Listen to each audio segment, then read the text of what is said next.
Just like how I'm moving back to Chicago, and it's not just about, getting on stage and being an entertainer and having a monolithic voice that's forced to be a specific party. People expect that if you're black, you have to be Democrat. I've had conversations that basically said that welfare is the reason why a lot of black people end up being Democrat. They say, first of all, it's a limit to amount of jobs. So the fathers lose the jobs and they say, we'll give you more money for having more kids in your home. And then we got rid of the mental health institutes in the 80s and the 90s, and the prison rates just shot up. I think it's the bravery that helps you beat this game called life. They tried to scare me to not wear this hat, my own friends, but this hat, it gives me power in a way. My dad and my mom separated, so I didn't have a lot of male energy in my home. And also, I'm married to a family that, not a lot of male energy going on. It's beautiful though, but there's times where, it's something about, I love Hillary, I love everyone, right? But the campaign, I'm with her, just didn't make me feel as a guy that didn't get to see my dad all the time, like a guy that could play catch with his son. It was something about when I put this hat on, it made me feel like Superman. You made a Superman, that's my favorite superhero. And you made a Superman cape for me also as a guy that looks up to you, looks up to Ralph Lauren, looks up to American industry guys. And I went to Casper, we had a meeting in Chicago, and I said, you have to bring manufacturing onshore, not even shore, into the core. It's not about the borders, the core of Adidas. And Chicago is the core of Middle America. And we have to make Middle America strong. It's more important than any specific deal, anything, that we bring jobs into America and that we provide a transition with mental health and the American education curriculum. We can empower our industries. We can empower our factories. We can bring not only Adidas on shore, we can bring Foxconn to set up a factory in, I think, Minnesota, 53,000. Wisconsin. Yeah, Wisconsin. They have 4,000 jobs, people making $53,000 a year. And one of the things we got to set playing with. But you know what I don't like about, it's not that I don't like, what I need Saturday Night Live to improve on, or what I need the liberals to improve on is, if he don't look good, we don't look good. This is our president.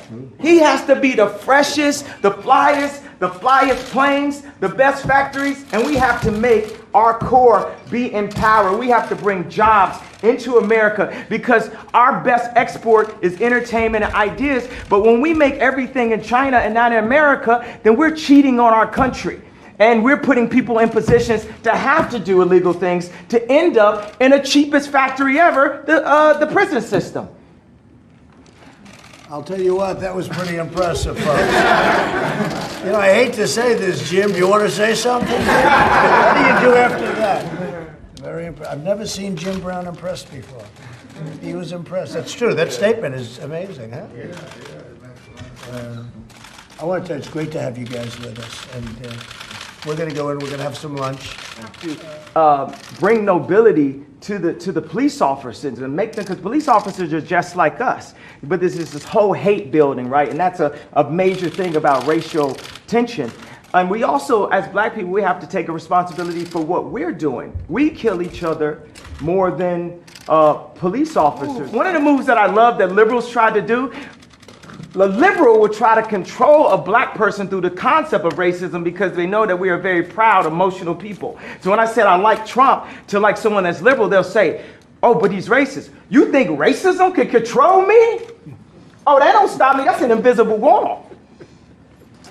So we need some prototypes here so we can get people back working so China can't just beat us and Vietnam can't beat us. You got Levi's, the greatest jeans company in the world, making their jeans in Vietnam. So we're going to need to get a few breaks to be able to have some places in my hometown of Chicago and the 2.7 million to the 9 million surrounding suburbs where we can create some factories.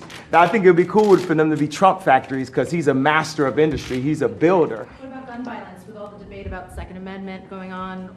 The problem is illegal guns.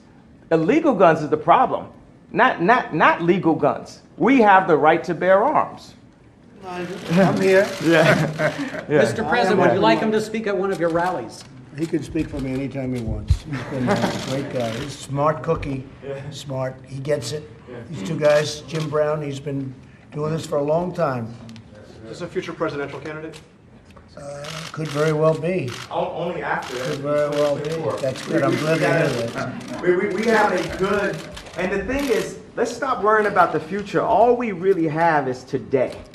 We just have today, over and over and over again, the eternal return, the hero's journey. And Trump is on his hero's journey right now.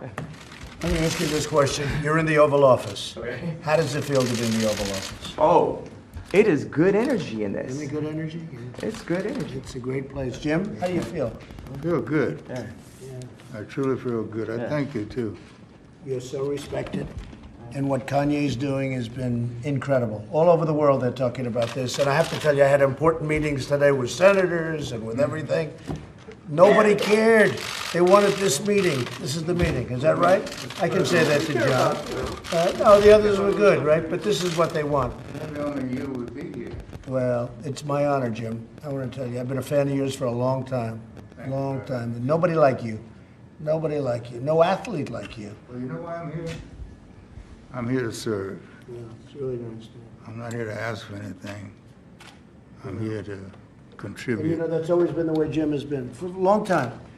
And he just wanted to help, and it's something Is it special. a law enforcement issue, a legislation? Well, maybe it's a combination of both. Yeah, I guess it is, but I think it's probably a combination of both.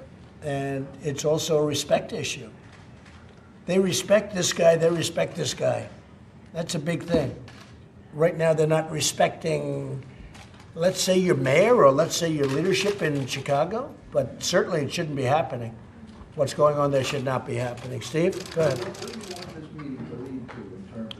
Honestly, from our standpoint, this was just set up to be a lunch of two people that I like, and I guess they like me. And we're gonna have lunch, we're gonna talk. You said, I guess you know I love you. I know you Did do. I- But I don't want to put you in that spot, but. No, I'm standing in that spot. I love this guy right here. Let me give this guy a hug right here. I love this guy right here. That's really, Yeah. come here. That's really nice. And that's from the heart. I didn't want to put you in that position, you know, but